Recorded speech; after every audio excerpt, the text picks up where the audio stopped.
Alright guys, for those of you who has been saying Natasha, Dwaga lied against the Senate President, Akpbio, una go hear wetin this lady dey talk, because she don't expose more and more concerning all these issues going on. You understand? Those of us who say, I beg, the woman own to do this and that, why must she come outside to talk? And she lied against the Senate President. This video will shock you. This video will make you understand that this man is not an innocent person. No, he's not. It's so very shameful that this is happening in the Nigerian Senate. Welcome back to Prospect Channels TV. Thank you for always stopping by. If you're just joining us, please kindly subscribe to this channel and don't forget to give us a thumbs up. I beg, share this video, make it go viral. Let Nigerians understand what is happening today in the Nigerian political landscape. I beg, and let me drop the video. I will be right back. Now, let me take the time to explain two scenarios that have happened to me out of the 1,000 or 10,000 scenarios. Number one, we all know that in Nigeria, to get government-appointed jobs, contracts, you need to know people. I don't care what qualifications you have. I don't care how good you are at your job. You need to know the right kind of people. Now, I used to have a company before which did supply jobs. I and my friend, we owned this brand, and we were really trying very hard to make a name for ourselves. Now, did we have the connection? Hell yeah, we did. We had a great connection, like the people we knew, who. But you see, now with that connection still, you still have to go forward and meet the people, So we were recommended to this particular institution. I don't want to mention what it was, but you would think that people in that establishment are more decent than we know. Now, we were recommended to go to this particular guy, We spoke to him about our project and what we plan to do. So basically, it was to paint the whole establishment, which was a lot, and buy computers and furniture for the place, which I don't even want to say how much money would have made from that. We got to the understanding that, listen, he says he wants 20% of the deal. And we're like, you know what? It's a huge contract. So no problem, let's do it. And mind you, we'll still have to sort out the person who referred us there. But after everything was established, this man had the audacity to stand up and tap my ass because he says, now that's the second part of the project. And we're like, excuse me, sir, I don't understand. You're already taking 20% from us. Like, this is not going to happen. And he's like, listen, honey, like, if you ain't doing it, somebody else is doing it. And to top it off, he didn't just want one of us. He wanted both of us. So tell me in that situation what a woman was supposed to do. And mind you, it wasn't even a time where you could say, oh, let me film. Because guess what? As soon as you walked into the building, you were asked to leave your phones at the entrance. So you couldn't even tape it. So apart from the foul memory you get from that experience, how else are you supposed to give proof? Unfortunately, yes, in the world, there are a lot of women who do come out and lay false accusations on people. But those percentages are very little. Tell me what I should have done in that situation. Situation number two. I was also in real estate at one point, before I built my studio. I wanted to have more funds. So I'm like, let me go into this business. Now, on this particular day, I met this guy. He sounded very decent. He was as old as my father. He's like, listen, I have a big name.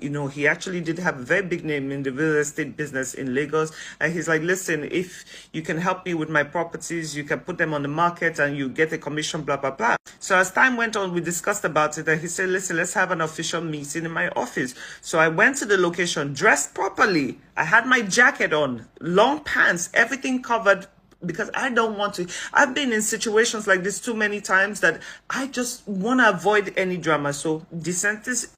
Now, on getting there, within the first 5 minutes of the conversation, this guy already strayed away from business. He started asking me a lot of personal questions.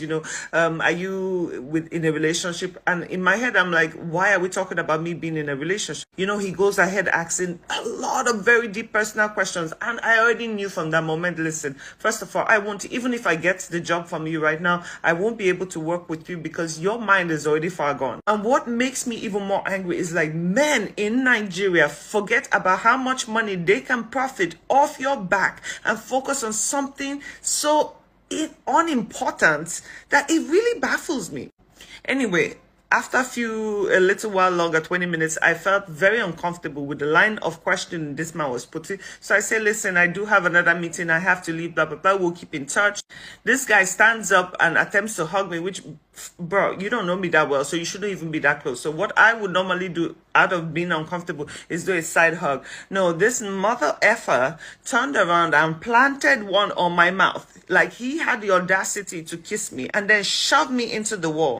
Now, I'm not going to lie, in that instance, I had so much fear in my heart because, first of all, his office was in the back. There was only a secretary way in front. Even if I screamed, nobody would have heard me. And just oh my God.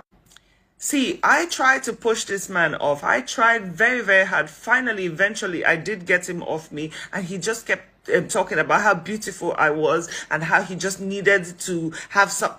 See, I got myself out of there. The first thing I did was block that man's number. That was a dead deal. And I'm not going to lie, I got home and I cried because I'm like, how much does somebody have to go through to deal, just to provide for your family?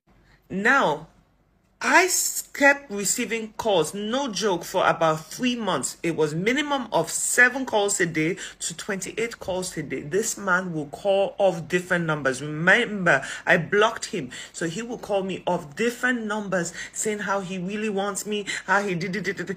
Forget all the real estate. There was nothing about work. I threatened this man. I screamed at him. I blocked more numbers. More numbers kept calling me. The only time this guy backed off was when I threatened, because I started taping the conversations. I'm like, listen, I need to have proof, because if I ever have to report this guy, I need to have something. The only time this man backed off was when I threatened to expose him on social media, because he had the family, he had children, he had everything.